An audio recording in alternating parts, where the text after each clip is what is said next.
Hi there, I'm Jamie, registered dietitian nutritionist. Welcome to my kitchen. Today I'm going to be sharing one of my favorite bean recipes ever, which is my molasses stovetop beans.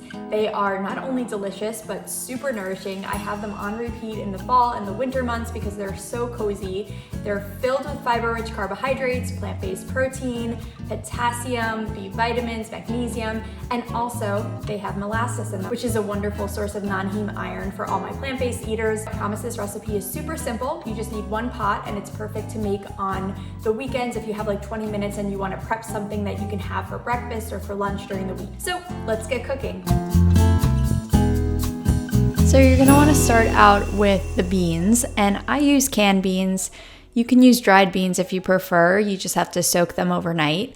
But the canned beans are convenient and they cook up a lot quicker. So I start with those, and you can choose any kind of small white bean. So like a navy bean or a great northern bean would work fine. And what you're gonna wanna do is strain them, strain out all the liquid that's in the beans.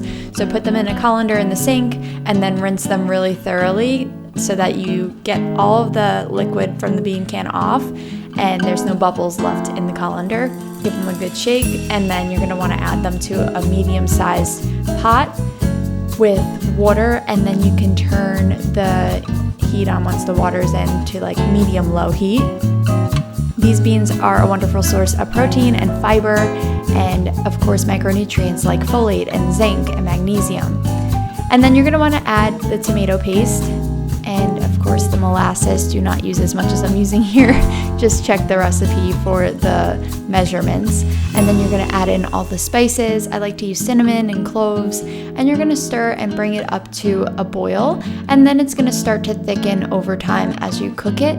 You're gonna reduce it to a simmer once it boils, and then just let them cook a little bit so that you have thick and creamy consistency. And then you can serve this with whatever you prefer. I like to have it with toast and eggs, and you can also store this in the fridge for 5 days, and then you can also freeze them if you prefer to, so that you can have them whenever you like. And so if you like this recipe, please give it a thumbs up. Subscribe for more recipe videos just like this one. And of course, I linked the full recipe in the show notes below. Thanks so much for watching. Take care.